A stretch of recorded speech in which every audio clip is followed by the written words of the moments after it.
if you have that dream and it let's say right now it is just a side hustle, not to devalue that if things don't go well. Mm-hmm. If things don't go as you planned, sometimes some things just take time.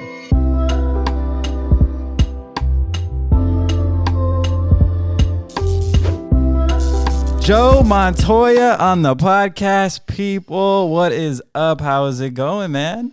It's going good. Yeah. Honored to be here. Yeah. As I know him, Pastor Joe Montoya just got here, and he actually was going to bring me a cold brew, but there was an incident outside, and it somehow fell out of your hands, right? Yes. I get a little giddy about coffee, and I grabbed the bottle. I was like, oh, look, I'm going to give Nick a bottle of cold brew, and it slipped right out of my hand. Got a little too excited, but I will try the glorious cold brew another time. No worries at all, but let's get right into it. You're actually coming from your own business. You own a flower shop. Talk a little bit about that business, what it is, what you do, all that. All right. We're called Here Come the Blooms, and when I say we, it's me and my wife, Shelly. Mm-hmm. And we are a retail flower shop in the city of Garden Grove. We're actually on the border of Garden Grove and Seal Beach, and we've been there for almost 4 years. Yeah, we started off literally in our house about 7 years ago. Yeah, and why flowers? My wife was she went to school to be an interior designer, and she got pregnant in the midst of it. So we had twins. Well, I say we, but she had twins. And so we had to hit the pause button for quite a while. And I'd say when they turned about 8 years old, she's like, I want to get back into it. And so it was, but instead of interior design, she's like, I want to do this shift towards flowers. And I'm like, okay. Yeah. So transition from interior design more towards flowers. And then you kind of helped her out with that. What do you think, again, going back to the question, why flowers? Why do you think that her focus was on flowers specifically? And how does that tie into like her purpose and what she wants to do with her life? And then you also coming onto the scene, you get into that a little bit too. Right. I'd say the reason why flowers is, and why not, why didn't she take on interior design? I think she just had a love for flowers when I met her. Mm-hmm. Anytime I'd get her something, if it was flowers, she would light up more than other stuff like, candy. Yeah. Stuff like that. Owning your own candy shop, that'd be cool. Paper airplanes, whatever. Yeah. Got you. But once I know she said she took a class in high school. Okay. And it's like a flower class? Yeah, like a flower class. Yeah, floral. So, so once she decided I'm going to go in this direction, she did a little more education, did some workshops. And once she started making flowers for people, it was pretty obvious from the get-go, like, oh, okay, you got a gift for this. This is not, this is not something that you grew into. It was something that you were definitely had a gift of doing, like to do. Just the texture. And I think that's what it fit. I call her the color expert. She knows how to put colors together like nobody's business. Mm-hmm. But also she's got that part of her that knows, what would you call it? Composition, texture. Yeah. And it's like an artistic eye kind of thing. Yeah. But it's cool that it's specifically for flowers. I feel like, that's a very cool thing to have. So I've always had some kind of side hustle that naturally became my side hustle, was helping her in that while I was working my full-time gig as a pastor. Yeah. We'll get into that a little bit later. What do you think is the hardest thing now leaving your full-time job? What is the hardest thing about owning your own business with your wife? You can even talk about the struggles dynamically between your guys' relationship, having to work every day close together, but also just owning your own business as in general.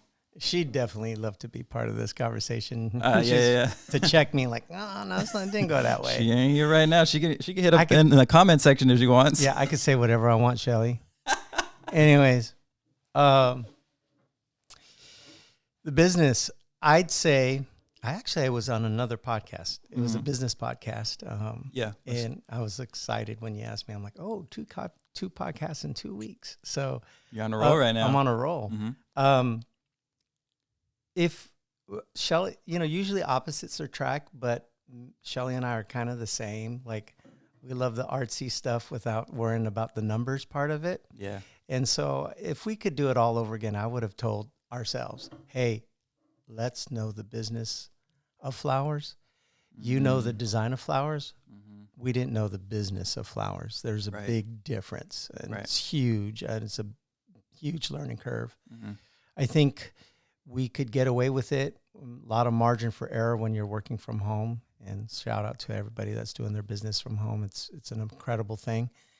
Once you get that retail shop and you have to pay rent and insurance and all those things, those are the things that are really tough. Yeah. Tough. We learned some really, if we could, that's what we tried to start our own podcast, which is basically what not to do in business. Okay. Because we've made all the mistakes. Yeah. I think, and more to come. But I think if we could do it all over again, and I don't even know if I'm answering your question, but we would definitely would have done more homework, things from insurance and how do you manage your books and how much time do you spend with marketing? Yeah. Would you feel like, so the question was, what is like the hardest thing about running your own business? Do you feel like the catching up and the learning as you're already in it is the hardest thing? Oh, yeah. The marketing, all the behind the scenes stuff, that's not just flowers? Yeah. I think compared to anything else, that is the toughest part. Yeah. So what advice would you give to someone who's thinking of starting their own business? Maybe it doesn't even have to be flowers, but whatever it is, they want to start their own photography business. They want to start, their own retail store, whatever it is. What is the one advice, being a business owner yourself, you and your wife, what would you give that advice to someone else? I would first say, do your homework, what you can do on your own. I think that one of the most important relationships you can have is with someone who's already been in the business, whether that's a mentor. Yeah. And obviously that mentor has to be comfortable, have their own, and be secure enough that they can handle building someone up who might even be their competitor one day. Right. Yeah. So, that's... Idols become your rivals. Yes. Heard it before. So definitely some type of mentoring relationship, someone you could pick their brain. And being part of groups. I mean, I know it gets, sometimes there's a negative side to being part of a social media group, like a Facebook group of whatever you're doing. But there's also a lot of good things that come out of that as well. Yeah. I feel like community is key. Yeah. With anything, really. So with your business, what do you think is like the vision for it? Not just right now where we're selling flowers. What is the end goal? The end game is what I've been asking a lot of people on this podcast. What is the end game with your business? We feel like if we could really nail down how we run our shop, that we would duplicate it. And we most likely a separate location or an additional location. Or multiple locations. Right. We do want to dream big, and so that would be multiple locations. But even in a recent conversation with Shelly, she talked about our name is called, our business, our shop is called Here Come the Blooms, because we thought we were going to be a truck first. And we wanted to be part of that whole food truck scene, but in our case, it'd be flowers. Right. And, that dream got put on the shelf, but it's not dead. Yeah. It may not be on the shelf forever. Talk about, I'm so interested in, how would that work? Like flowers on the go, truck kind of like building that community of flower lovers and just kind of get that, seeing if they'd follow us on Twitter or Instagram and just saying, hey, we're going to be here. The other side was also more charitable, just like nonprofit.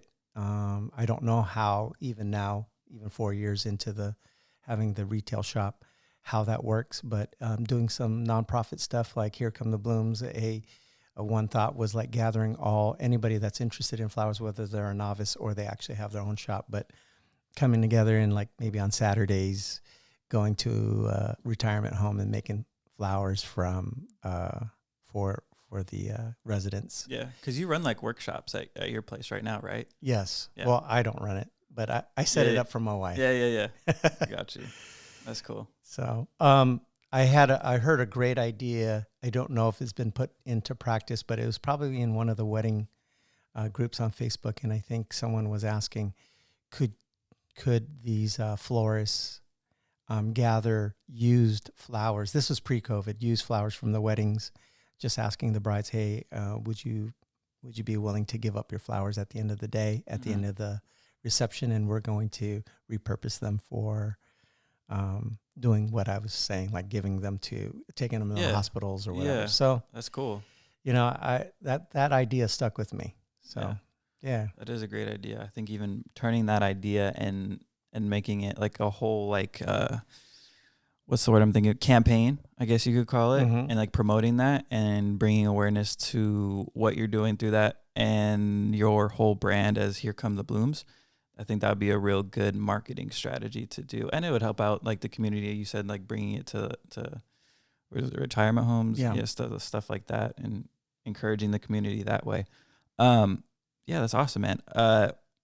So working in this flower business now, and you're there full time, right? I'm full time. Yeah. So you used to work with me actually, full time at a church. Talk about what prompted you to take that leap to leave your full time position at a church and go into this business that your wife has been doing for over 4 years. So 4 years as a shop. Yes. And then 7 years total. 7 years total. Talk about what made you finally kind of decide, all right, let me try to dive in with this with my wife. I'd say when she started out, I didn't think so. I thought, oh, I love what I do. I could do that forever. I could do it till the day I retire. But once things started growing, and then we were starting to look at, hey, do you think we could be a truck or we could have a retail location? Yeah. Once we did get that retail location, I knew my days working that as a side hustle were going to be done sooner or later. And I'm going to get spiritual here. I actually had a dream. And I was talking to Chris over at the church. That he was my number two guy. Yeah. When I was in charge of the kids department, I said, "Hey, you know what? I had a dream. I think I'm going to be done. I saw the number 5. I think I'm going to be done in 5 years, and I'm just going to ride off in the sunset, resign, and be in the flower shop." And I think within 5 months, my position was changed. Right, that's crazy. Yeah, so I got the number 5 right, but not the measurement of time. Months instead of years. Yeah. So in 5 months, I was actually reassigned a new position, and that might have been. I thought that might have been the time I was supposed to make that jump, but I actually was assigned to the as you know, in the hospitality department, and didn't like it at first, but I loved it as I got to know it, and it really did. Especially what we do in flowers, weddings and events, being part of the hospitality team, doing events for a church, and as you already know, we were part of a mega church of 10,000 people, a weekend or a week, and it really gave me the experience that I needed to transfer over to the flower shop. Yeah, and I just kind of knew. I'd measure it by seasons. Like, I said it at least 3 times. Like, oh, by the winter, I'm gonna resign. And I don't know if it was one point where it's just like, this means I need to go ahead and join my wife. But it just kind of grew into it for the next 3 years after that. And then, I just decided, it's time to make that jump. And I looked at the numbers, and I'm like, it's time to make that jump. I think I can. Yeah, I can, I've always since college have had a 9 to 5. So when you say jump, that's kind of scary. It's a Superman jump for sure. Yeah. So like you just said, you've been working 9 to 5 for a while, like basically your whole life. What has been the biggest difference in running your own business with your wife to working that 9 to 5, and you're not necessarily relying on yourself for income, right, as you are now. yeah. I think at the end of the day, there's a little, depending on your work situation, if you're doing 9 to 5, you know, you're not as responsible for the results. Right. So I think the responsibility of results, like when you're doing your own, like if you don't have results, you're not eating. Mm-hmm. Yeah, you're like, we're not going to eat, guys. Yeah, it's scary. You know, so huge jump. And I think my faith by that had to reach that level where it's just like, okay, you know, and then let me also say this. I never had a 9 to 5 where I had to sell. Yeah. You know, I didn't have to meet quotas in that way. There were expectations and I did have to meet goals, but not in sales. So that is a huge difference. And it definitely causes you to think you have to change your mindset, you know, when you go into business full time. Yeah. Expand on that. How would your mindset have to shift in that way? I think you can't just in your mind do the daily clock in and clock out and not have any forethought. There has to be so much strategy. I feel like there's a certain amount of more pressure on you. Yeah. You definitely have to plan. You have to forecast. Like for us in the flower business, we're recording this in March, April, May, June, non-COVID time would be the peak. And if we weren't prepared for it, like if we didn't plan it out by end of last year, we're basically playing catch up every day. Yeah. Where we were a little more planned out. And I know that it was somewhat easier because of the lack of business because of the COVID shutdown. But we still had to pre-plan. We still had to plan things out. And that's everything from what kind of flowers we're going to buy to are we going to pick up any freelancers to getting drivers, and then what we do on social media. So, like I said, Shelly and I aren't opposites in that way. We're kind of both like, let's just fly by the seat of our pants. And that's definitely changed us into like, hey, no, we better plan this out. Yeah. You know, if we want to, that's going to be the difference between a good quarter to a phenomenal quarter. Right. How do you feel like the whole COVID situation? You talked to me a little bit about it. Talk to maybe the people listening and maybe people that have actually been affected through whatever kind of business they have. Talk about how the whole COVID situation affected your business specifically. I think from it's been a year. I think as of yesterday or whatever, a few days ago, when it shut down, it literally affected our industry from the top down. Yeah. Literally, we were watching our growers and our wholesalers throwing away flowers. Wow. Because in the beginning, there was a panic. We didn't quite know everything. And so when the city or the county told like the LA Flower District, like, you're done, you can't be open tomorrow, they literally were throwing away thousands and thousands of dollars of flowers away. Yeah. It affected our whole industry. So even the way we would shop with wholesalers changed. And then for us specifically, we had half of our sales came from weddings and events. And so no weddings, no events. No weddings, no events, nothing. So we literally had to pivot. We thought we were dead in the water late March, like, oh my gosh, are we going to have to start having the talk? Like, are we going to stay open? Or what are we going to do? You know, do we close it down and hope that, you know, it lifts? And it didn't lift for a year. Right. So we had to pivot. We had to be creative of how we drummed up business. So first thing we did was we started going on live, live streaming from our shop. We hadn't really done that before. Yeah. Inconsistently. Yeah. But we started live streaming like every week. Yeah. And just talking to our customers.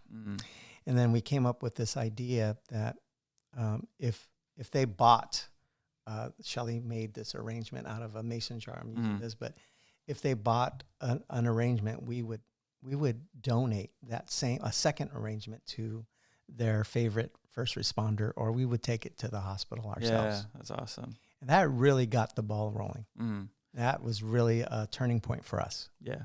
I feel like if there was like one of the positives that came out of COVID was it caused businesses and organizations, anyone with a platform, to really use the online platform to expand and grow what they were already doing. Maybe they weren't doing it to the degree they should have been doing it online with social media, website, whatever it is. Just the interaction online, because that reaches like a whole audience that basically lives on it. Like people like my age or even younger live online pretty much, and a lot of their life is there. So I don't know, do you feel like you were able to connect with people a lot in a different way and a lot better through the online experience? Yes, definitely. Yeah. Our main platforms that we were using were Instagram and Facebook. And we got a good response. Yeah. I don't know how you define good, but for us, it's any kind of interaction is probably, Yes. And then how that changed for us is, and we weren't quite ready for it, was like inquiries through social media, like people sliding in your DMs, can I buy some flowers kind of thing? Yeah. Yeah. That's cool. We're like, we went the traditional route, being the old fogies, like go ahead and order from our website, and if not, give us a call. And all of a sudden we were getting DMs. Yeah. And then because my part was to be over social media, because I didn't check those inbox messages consistently. Yeah. I know we lost a few in the beginning. Sales. Yeah. Like, never mind. We went with someone else with our $1 million. Sorry. So, No. So that definitely learning to just be consistent. Yeah. That's good. I remember when you were transitioning out from your full-time job at the church, something that seemed like it was big for you was the whole coffee thing. Can you talk about what happened with that a little bit? Yes. So the plan was, when I joined Shelly in the shop full-time, I would work on launching a coffee house inside of the flower shop.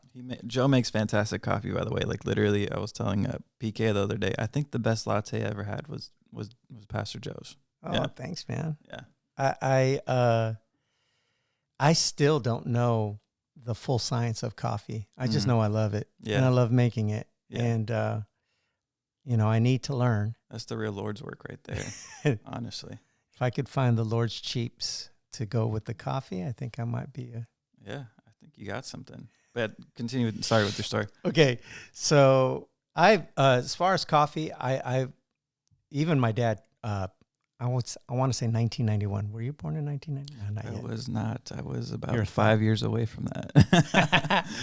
My dad had retired working, and he had some cash, and he said, "Let's invest. Let's do a business. What do you want to do?" And I'm like, I think we were literally sitting in a coffee house. It wasn't good. The coffee wasn't good, as indie as it looked. But Starbucks had been coming around the corner, opening up here and there. I'm like, "Dad, you see those Starbucks? I think there's money in coffee." Yeah. And he's like, "Get the hell out of here." I'm like, "No." Yeah. What are you going to make? How much are you going to charge for coffee? Like $1.50? And I'm like, "Yeah, I think there's something there." My dad, he shut me down, and he took his money and he opened up a salon with my sister. Well, so it's that the salon did really well. Yeah. But you could have been the next Starbucks. I could have been Joe Bucks. Joe Bucks. And so I just kind of shelved that dream. It was like, and when this opportunity came up for me to join Shelly in the coffee in the flower shop, I'm like, let's launch a coffee house. So the COVID shutdown did affect that. Yeah. So the capital I had to launch that, I used to keep us alive and keep the business running. Yeah, just start over. Yeah. But the dream we're still moving forward. So we're excited. I believe in it, man. I think the whole idea of a flower shop, coffee house kind of mixture. I think I've only seen that one other time, and I think you were the one person that showed me what it was. But I think that whole idea is a really cool vibe, and it'll attract people to, once we're able to actually go. I've seen a few coffee shops open up a little bit, like 25% capacity, but once we're able to actually go and sit down and have some coffee at Here Come the Blooms, taste those beans, it'll be a beautiful thing, man. Yeah, I think the key was, and thank you for the compliment, the key was the bean, and it was through a friend, Rodney. He introduced me to Earl, who was roasting his own beans. Shout out to Earl, man. Making the best beans in town. Earl, if you ever want a sponsorship on this podcast, let me know. I'd be happy to do it. Das Good. Das Good Coffee. So I met Earl from Das Good Coffee, and, you know, it was just this funniest thing, this generations thing. Here he is, 20. He's like, hey, man, I didn't know that Christian was your son. I know your son. And we had this conversation, initial conversation. And then I told him, I want to do a coffee house. And Rodney told me, a friend told me that your bean was the best. And so I followed him around. Literally, he took me around to some coffee houses and he showed me how he roasted. And that's it. And once we started using his bean, I know I'm kind of running illegal right now, non-permitted, but when people come and get coffee. These feds ain't watching, I hope not. Yeah, don't watch police. Don't watch us. You did not hear this or watch this. Yeah. But when they have our bean, usually people are pretty impressed. Yeah. So he trained us and everything. So I have 2 employees in the flower shop. Shout out to Megan and Bree. And he trained them as well. So we have a small crew to get ready once we get going. That's it. I'm ready for it too. I know a lot of people are. Go hard in the marketing. I've told you this a bunch of times, and you already know. Marketing is key to business. Yeah. Hella key.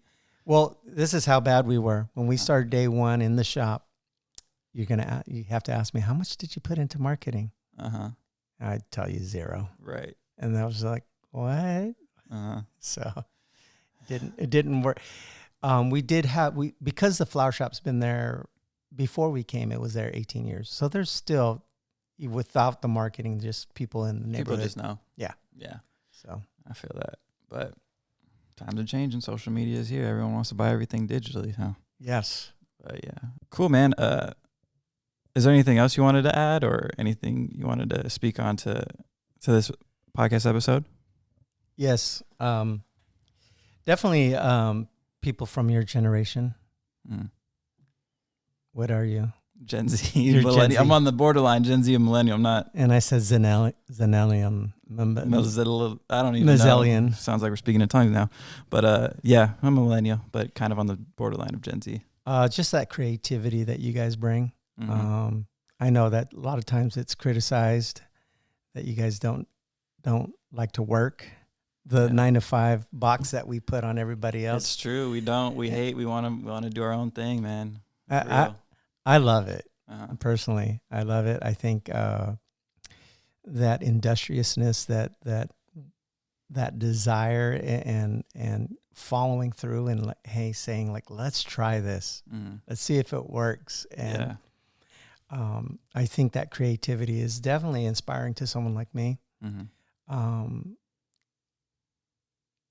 I think there is a value to the 9-to-5 jobs, and sometimes those 9-to-5 jobs, those 9-to-5 things provide you the margin to be creative. Exactly. You know, why we have the side hustle. Exactly. And, but definitely if you have that dream in it, let's say right now it is just a side hustle, not to devalue that if things don't go well. If things don't go as you planned, sometimes some things just take time. Yeah. You got to when you do tea, you got to steep it for a few minutes before it's even good. Yeah. So I would say if you're a Gen Z or you're a millennial and you have a dream to do something pretty exciting, I would definitely follow through with that. That's what I would say. There it is, Pastor Joe Montoya on the podcast. Man, where can people follow you, Pastor Joe? They can follow you. You got like several Instagram accounts. For the flower shop, we are Here Come the Blooms. Right. They actually have their own podcast, so make sure you check that out on YouTube. If you're already on YouTube, it's Join the Late Bloomers. Join the Late Bloomers. Check that out for sure. And then what is your personal Instagram? Joe_Montoya. Joe_Montoya. It will be in the description of this YouTube video. Joe, appreciate you being on the podcast. Here's the COVID fist bump that we're going to do until we're all the way out of COVID. And good episode, guys. Make sure you like, subscribe, comment any questions you might have, and we'll see you on the next one. Peace.